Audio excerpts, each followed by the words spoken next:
우리 오늘은 이제 사도신경 16번째 시간으로 성도가 서로 교통하는 것과라는 그런 주제입니다. 지난주에 거룩한 교회와 말씀 나누었거든요. 거룩한 교회와 성도가 서로 교통하는 것과가 이렇게 자연스럽게 이어지는 그런 말씀이에요. 마태복음 16장 18절에 베드로에게 신앙 고백에 이어서 주님이 주신 말씀이죠. 내 교회를 세운다. 음부의 권세가 이기지 못한다라는 거였어요. 지난주에 중요한 교회에 대해서 거룩한 교회는 내 교회, 교회의 주인이 누구인지에 대해서 예수님이 분명히 말씀하셨고요. 예수님이 교회 주인이다라는 것을 잊는 사람들은 늘 교회 주인 노릇하려고 할 때가 참 많이 있죠. 그래서 늘 예수님이 교회 주인이다 고백해야 되고요. 예수님이 직접 교회를 세우셨다라는 거예요.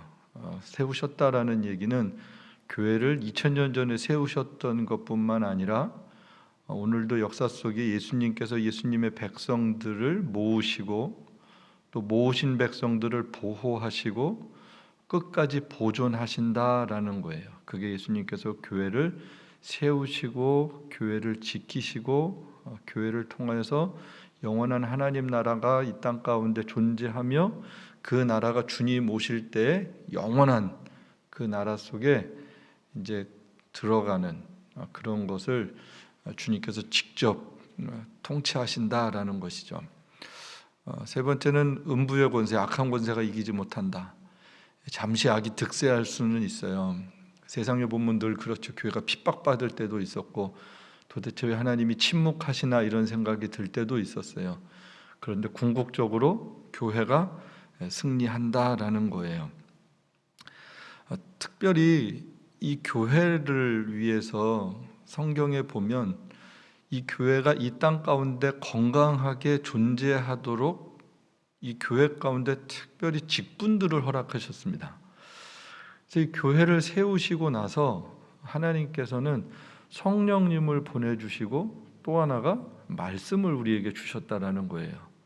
그래서 성령과 말씀을 통하여서 이 땅에 있는 교회들이 계속해서 존재하는데 건강하게 존재할 수 있는 힘을 공급하신다라는 거예요. 그래서 날마다 구원받는 사람들이 핍박 가운데도 더해지는 역사가 사도행전에 보면 기록되어 있습니다.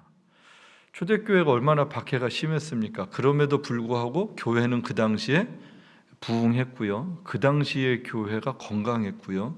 또 그 당시에 교회로 돌아가자라는 이야기들을 사람들이 지금도 한단 말이에요. 그 교회가 어떤 교회였길래 그런가? 하나님의 말씀이 충만했고요. 하나님의 성령으로 충만했습니다.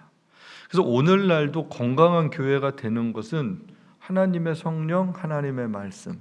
그래서 교회에 하나님께서 직분자들을 세우시는데 특별히 신약 성경에 보면 장로, 감독 이렇게 나와요. 오늘로 치면 목회자들이죠. 목사, 장로. 그래서 우리 장로교회는 가르치는 장로, 치리하는 장로 이렇게 돼 있어요. 가르치는 거와 치리하는 것을 겸한 사람을 목사라 하고 치리하는 사람들을 장로라 한다. 이게 이제 장로교 헌법에 나오는 중요한 기본적인 요소죠. 장로고시 볼 때, 목사고시 볼 때, 장로고시 볼 때 거의 늘 시험 문제로 나오는 것 중에 하나예요. 예, 결국 무슨 말씀이냐면 예수님의 교회인데 이 교회를 어떻게 이 세상 가운데 건강한 교회가 되도록 하시는가, 치리하시는가, 다스리시는가. 말씀을 통해서 한다고 했을 때 그 말씀이 누구를 통해서 전달되어지는 거예요? 훈련받은 부름받은 목회자들을 통하여서 그 말씀이 선포되어지고 바르게 선포되어질 때 하나님이 성령이 역사하셔서 깨닫게 하시고 구원받게 하시고 교훈과 책망과 바르게 함과 의로 교육하기에 유익하다. 즉 하나님의 말씀을 통하여서 그런 유익들이 교회에 있게 하셨다라는 거죠. 그게 교회를 예수님께서 직접 치리하시는 모습 가운데 하나입니다. 그래서 이 교회는 우리 또 웨스트민스터 신앙고백서에는 둘로 나눴죠. 비가시적인 교회, 가시적인 교회. 비가시적인 교회는 무형교회 이렇게 배우신 분들도 계세요. 보이지 않는 교회, 그렇지만 우주적인 교회, 그리스도를 중심으로 해서 과거에도 모였었고 지금도 모이고 있고 앞으로도 모이게 될 2000년 전부터 교회로 모였던 하나님께서 택하신 그 모든 사람들의 공동체를 교회라고 하는데, 그 교회는 보이지 않는다. 지금 우리 눈에는 실체를 알 수가 없지만 존재하고 있다라는 것이죠. 또 하나는 가시적 교회죠. 유형교회, 또한 복음시대는 보편적이고 일반적인 교회예요. 쉽게 말씀드리면 우리 에덴교회는 무형교회예요? 유형교회예요? 유형교회예요? 보이는 교회예요? 에덴교회 오레곤에 존재하고 있고, 오레곤에 있고 비버튼에 있고 185가 있습니다. 에덴교회는 보이는 교회예요. 보이는 공동체예요. 그러나 우주적인 교회는 보이지 않아요. 지금은 우리가 보이는 교회에 이렇게 다니고 있단 말입니다. 그러면서 이 거룩한 교회는 모든 교회가 하나다. 여기선 모든 교회라 그럴 땐 예수 그리스도를 구주로 고백하고 성경이 정확무한 하나님의 말씀으로 고백하는 하나님의 택함 받은 우주적인 교회를 얘기합니다. 이 교회는 하나다라는 거예요. 또 모든 교회는 거룩합니다. 이미 하나님께서 구별하셨기 때문에 거룩해요. 그런데 이 땅에 있어요. 완전하지 않아요. 그래서 또한 거룩함을 추구합니다. 구별이 되어진 것과 우리가 구별된 거룩함이 있고요. 또 거룩함을 지속적으로 추구해야 됨이 있어요. 그래서 거룩한 교회는 계속해서 거룩함을 추구해야 되는 거죠. 또 모든 교회는 공교회고 보편적인 교회다. 이것은 세상의 어떤 기준으로 차별이 있어서는 안 된다라는 거예요. 모두가 다 그리스도 안에서 동일하다, 귀하다, 소중하다, 가치 있다, 이런 개념입니다. 그럼 이런 모습이 2000년 전에, 4000년 전에, 그 오래전부터 구약 성경에 보면 그 모든 사람을 사랑하시는 하나님의 마음, 차별 없는 사랑, 그런 게 정말로 잘 나타나 있다 그랬죠. 남자, 여자, 헬라인이나 유대인이나 자유인이나 종이나 모두가 다 그리스도 안에서 한 몸을 이룬 교회가 되게 하셨다라는 거예요. 정말로 놀라운 복음이고 진리이죠. 역사 속에 그런 것은 없었습니다. 하나님 나라만 가능한, 교회만 가능한 그런 아름다운 모습이죠.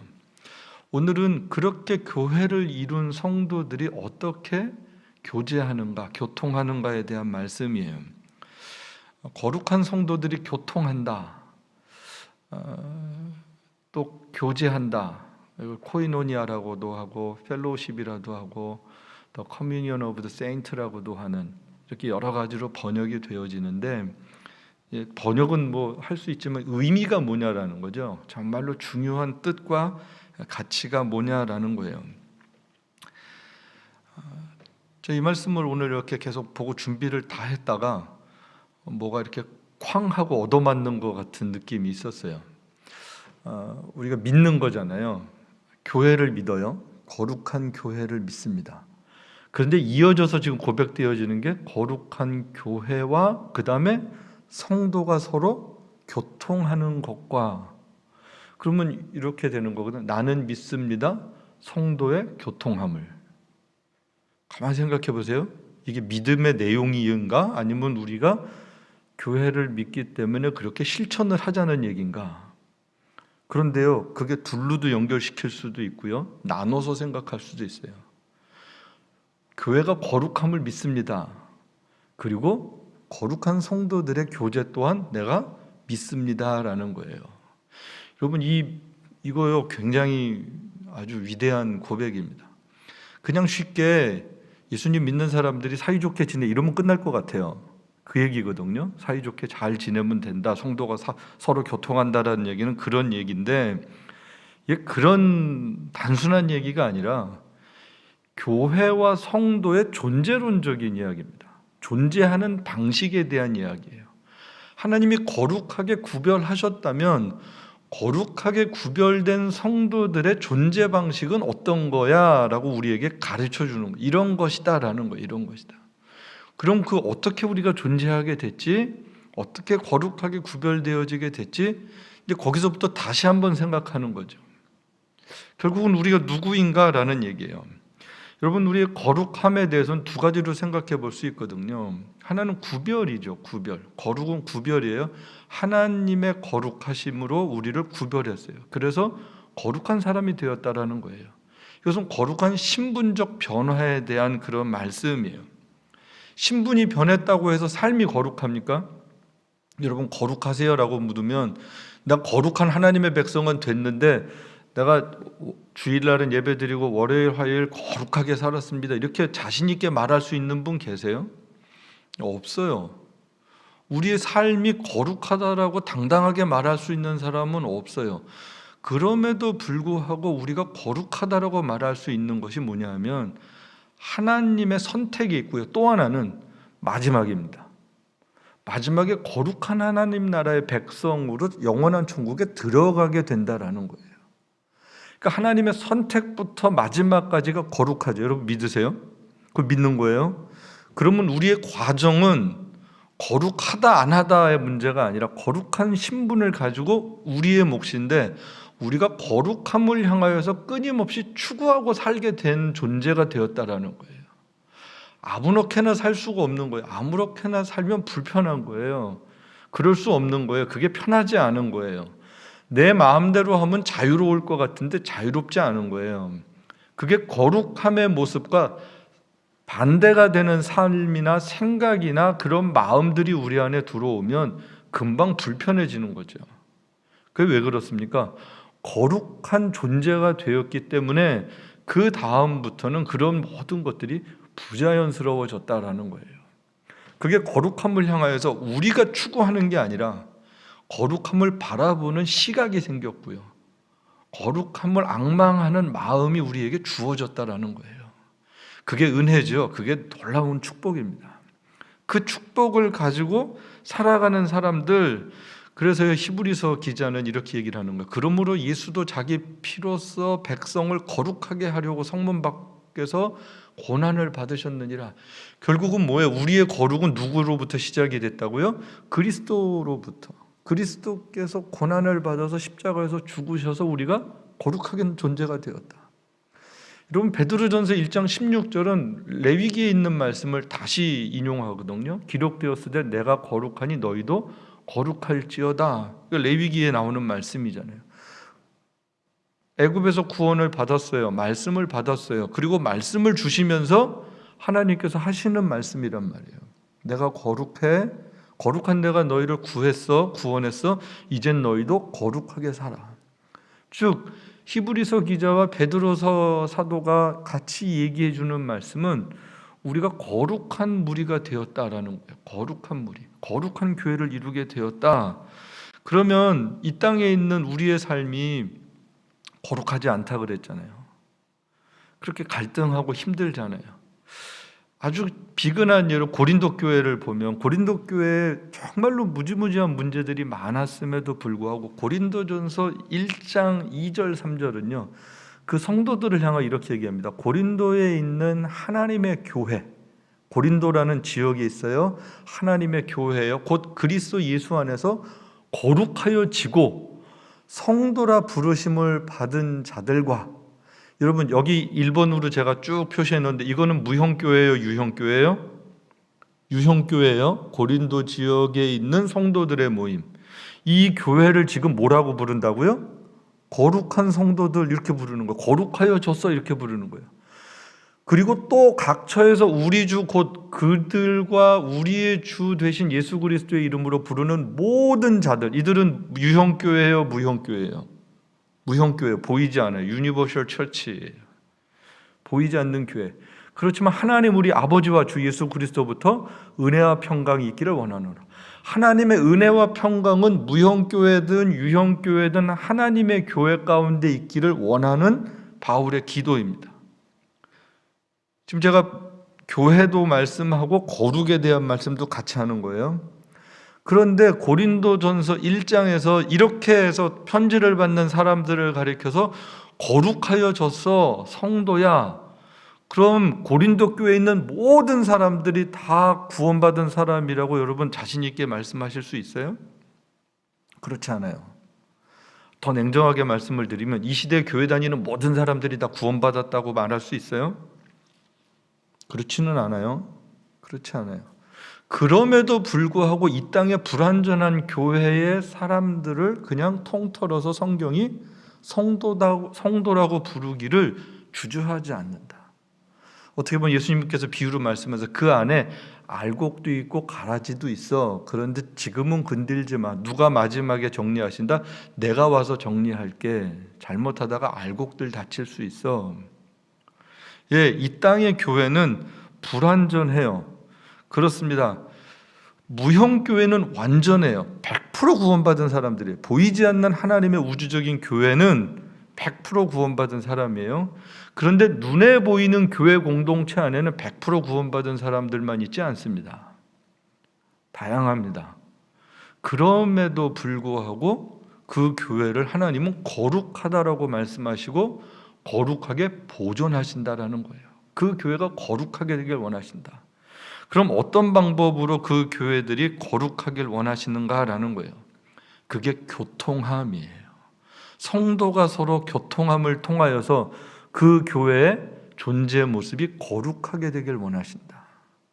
그럼 어떤 교통함이 우리에게 있어야 되는가라는 게 이제 우리들이 실천해야 되는 그런 모습들이죠. 여기 보면 제일 먼저가 하나님 안에서의 교통이에요. 요한일서 1장 3절 한번 같이 보실까요? 우리가 보고 들은 바를 너희에게도 전함은 너희로 우리와 사귐이 있게 함이니 우리의 사귐은 아버지와 그 아들 예수 그리스도와 함께 함이라. 예. 여기도 보면 사도들이 편지를 쓰면서 내가 너희와 함께 사귐이 있기를 바랍니다라고 편지를 쓰는 거잖아요. 근데 이 사귐에 대해서 설명을 하는 거예요.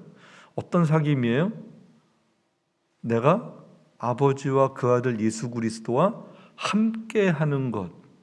이 하나님과 예수 그리스도와 함께 하는 이 하나님과의 사귐을 내가 여러분들과도 나누고 싶습니다라는 이야기를 합니다. 즉 교통의 시작이 뭐냐? 하나님 안에서의 사귐이 공유되어지는 겁니다. 그게 나누어지는 거예요. 모여서 밥만 먹고 헤어지는 게 아니에요. 맛있는 거 먹고 헤어지고 재밌는 얘기하다가 헤어지고 뭐 그런 게 아니라 하나님 안에서 그리스도와의 사귐이 있을 때, 그게 공동체 가운데 있을 때, 만남 가운데 있을 때 그것이 하나님 안에서의 교통이다라는 거예요. 거룩한 교통의 시작은 하나님과의 사귐이 함께 풍요롭게 나누어지는 것. 그러면 만약에 하나님 안에서의 사귐이 없이 모여서 세상적인 얘기만 한참 하고 같이 즐겁게도 지내고 뭐 노래도 할 수 있고 기타도 칠 수 있고 뭐 여러 맛있는 음식 만들어 먹을 수도 있어요. 그럼 그게 성도의 교제예요, 아니에요? 냉정하게 아닐 수 있다라는 거예요. 아닐 수 있다. 그건 제가 좀 넉넉하게 표현을 한 거고, 하나님이 원하시는 성도의 교통은 아니다. 하나님의 백성들이 누리는 기쁨은 다른 교통들이 있다. 그래서 잘해야 돼요. 구역 모임이든 성도의 모임이든 그리스도의 이름으로 모이는 모임들은 이 하나님 안에서의 교통이 참 중요하다라는 거예요. 예, 이게 교통의 시작이고요. 예수님께서 말씀하시죠. 또한 나는 포도나무다, 너희는 가지다 이렇게 말씀을 하세요. 결국은 하나님께서 예수님이라는 나무를 통하여서 가지들이 나오는 거잖아요. 새로운 가지들이. 그리고 그 가지들이 다 어디로부터 영향을 받고 공급을 받는 거예요, 에너지를? 몸으로부터. 즉 예수 그리스도로부터 나오는 모든 것을 받아서 가지가 되어진다. 그 가지마다 다 누구에게 붙어 있다? 그리스도께 붙어 있다. 그 연합됨에 대한, 한 나무에서 수많은 가지들이 있는 것. 그렇죠. 여러분, 에덴 교회라는 나무를 생각해 보세요. 에덴 교회가 나무예요. 가지들이 많죠. 굵은 가지들도 있고요, 조그마한 가지들도 있고요, 새순도 나오고요. 이런 모든 생명들이 다 함께 연합되어 있다라는 거예요. 그것을 우리가 늘 생각해야 되는 거죠. 실천적인 성도의 소통에 여기 보면요, 제일 중요한 첫 번째는 섬김이에요. 사도행전 11장 29절에서 30절 내용을 보면 무슨 말씀이냐 하면, 예루살렘에 큰 흉년이 들잖아요. 그래서 안디옥에 있는 교우들이 예루살렘 교회에 헌금 보내죠. 이렇게 돈을 모아서 구제헌금을 보냅니다. 그래서 그 구제헌금을 가지고 안디옥 교회에서 이방 지역에 세워졌던 교회가 예루살렘 교회를 돕는 그런 내용이란 말이에요. 여기서 섬김이라는 단어를, 디아코니아라는 단어를 쓰고 있습니다. 섬겼다라는 거예요. 한 교회가 한 교회를 섬겼어요. 왜 섬긴 거예요? 한 몸이기 때문에 섬긴 거예요. 이 교회가 저 교회를 섬겼어요. 한 몸이라서 섬겼어요. 우리 교회가 선교지들에게 매달 이렇게 정기적으로 헌금을 보내기도 하고, 특별히 무슨 일이 있을 때 헌금을 보내기도 합니다. 그 무슨 얘기예요? 거기 있는 교회나 우리 교회가 같은 교회다라는 거예요. 거기 있는 성도들과 우리 성도들이 같은 하나님 안에서 우주적인 교회 성도들이다라는 거예요. 인도네시아에 있든 레바논에 있든 요르단에 있든 베트남에 있든 파키스탄에 있든 방글라데시아에 있든 인도에 있든 북한에 있든 그 하나님의 백성들과 우리는 연합됐습니다라는 거예요. 그렇게 섬긴다라는 거예요. 그들이 어려워서, 경제적으로 어려워서, 힘이 들어서, 교회가 개척된 지 얼마가 안 돼서 연약해서 우리가 섬긴다면 그 교회는 같은 교회다라는 거예요. 섬김이다라는 거예요. 우리 교회가 소속되어 있는 교단이 뭐예요? PCA예요. PCUSA가 아니고 PCA란 말이에요. PCA에 소속되어 있는 교회들이 같은 신앙 고백을 하면서 같은 교회예요. 저희가 또 서북노회예요. 그럼 저희가 매년 정기적으로 그 회비를 내는 게 있어요. 한 6,000불 정도씩을 내요, 1년에. 그럼 왜 내는 걸까요? 그냥 회원이니까 회비를 내는 게 아니라 그 회비를 낸 것을 가지고, 물론 목사님들 모여서 회의도 하고 장로님들과 함께 하지만 그 중에 또 하나 중요한 게 선교비들을 보내고요, 또 어려운 교회들을 섬기는 일을 합니다. 그럼 뭐예요? 교회들이 함께 그렇게 헌금을, 성도들의 헌금을 모아서 또 연합적인 하나님의 교회 일을 같이 하는 거예요. 그게 교통함입니다. 그게 교통함이에요.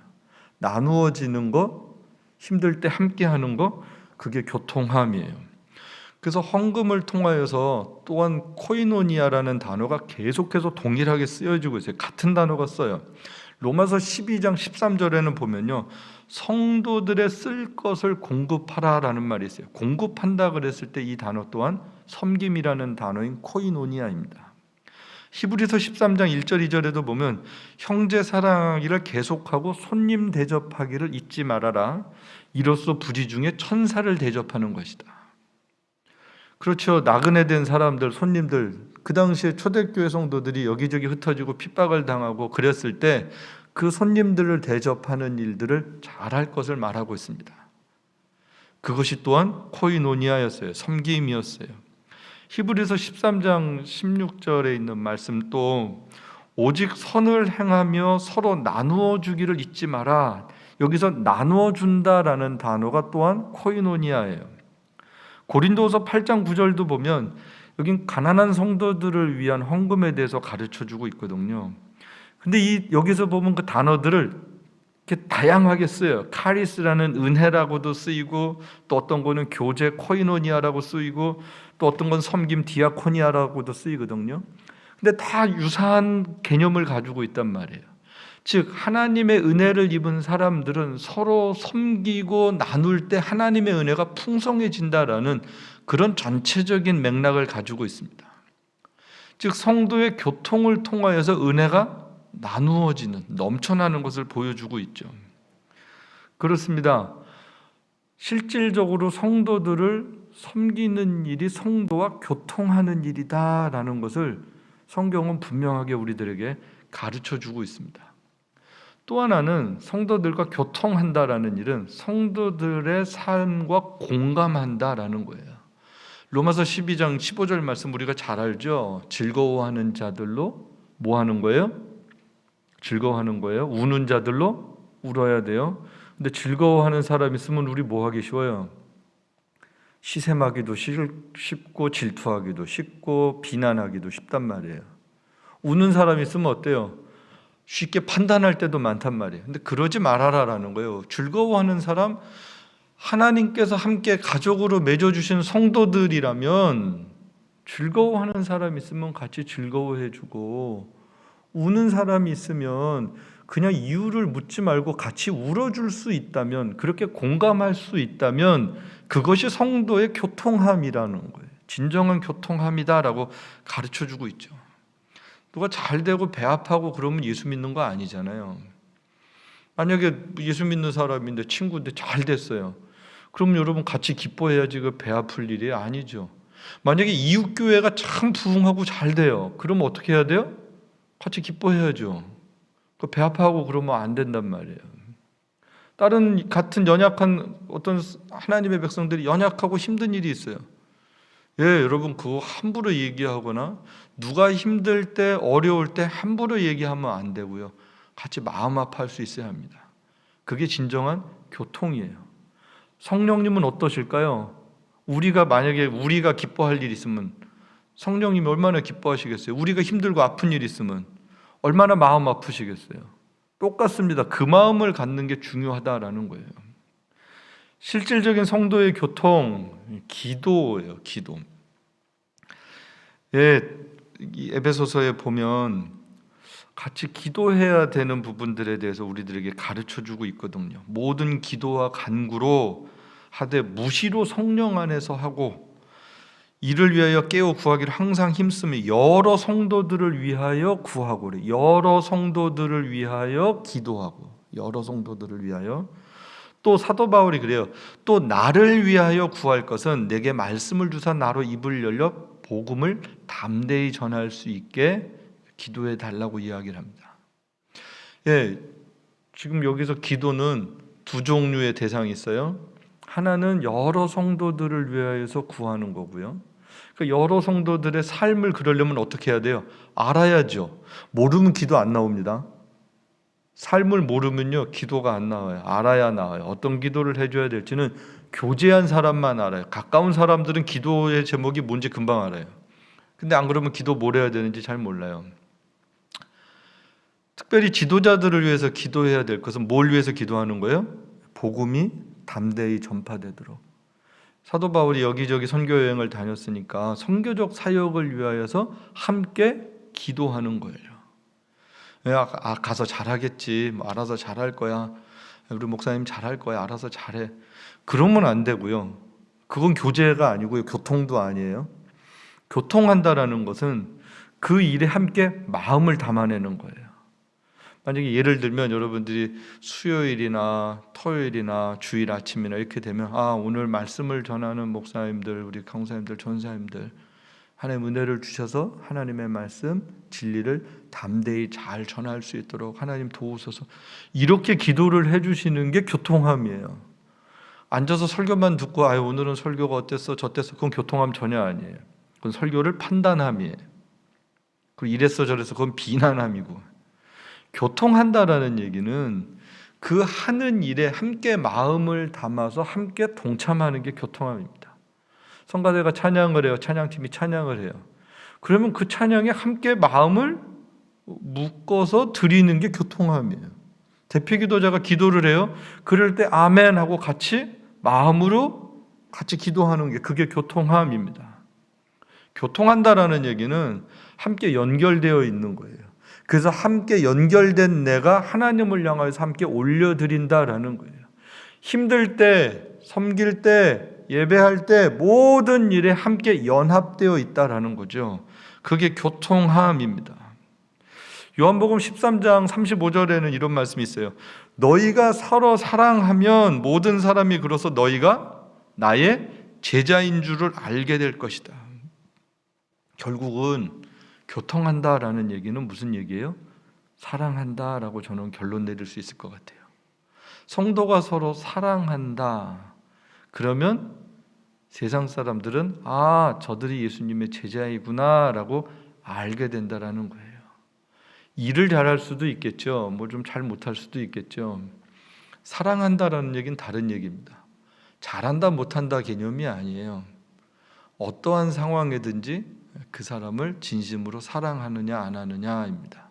사랑할 조건이 있을 때 사랑하는 거, 그렇지 않고 교회로 모였다면, 그리스도의 사랑을 입었다면, 어떤 형편이든지 서로 사랑할 수 있다면 그 모습이 교통하는 모습이요, 그 모습이 하나님이 받으시는 예배요, 그 예배자들을 세상 사람들은 볼 때 참 귀하구나, 저들이 정말로 하나님의 사람이구나, 이렇게 이야기하게 된다라는 것이죠. 저는 오늘 결론을 만약에 성도가 서로 교통하는 것과 라는 것을 저에게 다시 요즘 것으로 번역을 하라 그러면, 성도가 서로 교통하는 것을 믿사오며 이렇게 안 하고, 성도는 서로 사랑하며 사는 존재임을 믿사오며, 이렇게 바꿀 수 있을 것 같아요. 성도는 서로 사랑하며 사는 존재임을 믿사오며, 이걸 만약에 우리에게도 적용을 시키면, 나 개인에게도 적용을 시키면, 나는 하나님의 백성들을 사랑하는 사람으로 이 땅 가운데 존재함을 믿습니다. 여러분, 이렇게 고백하는 것이 성도가 서로 교통하며를 고백하는 진실한 신앙 고백입니다. 여러분, 요새 사도신경을 한 절 이렇게 한 문장 한 문장 이렇게 보잖아요. 보는데요, 그 하나하나를 그냥 이렇게 하나씩 그냥 넘어가지가 사실은 않고요. 이게 의미가 어마어마한 거예요. 하이델베르그 그 본문에 보면 그렇게 되어 있어요. 성도의 서로 교통함이라는 것은 하나님이 우리에게 주신 모든 은사, 하나님이 허락하신 모든 것을 가지고 하나님의 백성들을 사랑하고 섬기라고 주신 것, 그것을 고백하는 거라는 거예요. 그러니까 나에게 있는 모든 것은 누군가를 사랑하기 위해서 하나님께서 나에게 허락하신 것을 믿습니다라는 거라요. 여러분, 성도가 서로 교통하는 것, 정말 아름다운 그런 신앙 고백입니다. 입술로만 고백하는 것이 아니라 정말로 삶으로 같이 고백할 수 있는 은혜가 있게 되기를 주님의 이름으로 축복합니다. 우리 한번 같이 찬양하고 기도했으면 좋겠는데, 형제의 모습 속에 보이는 하나님의 형상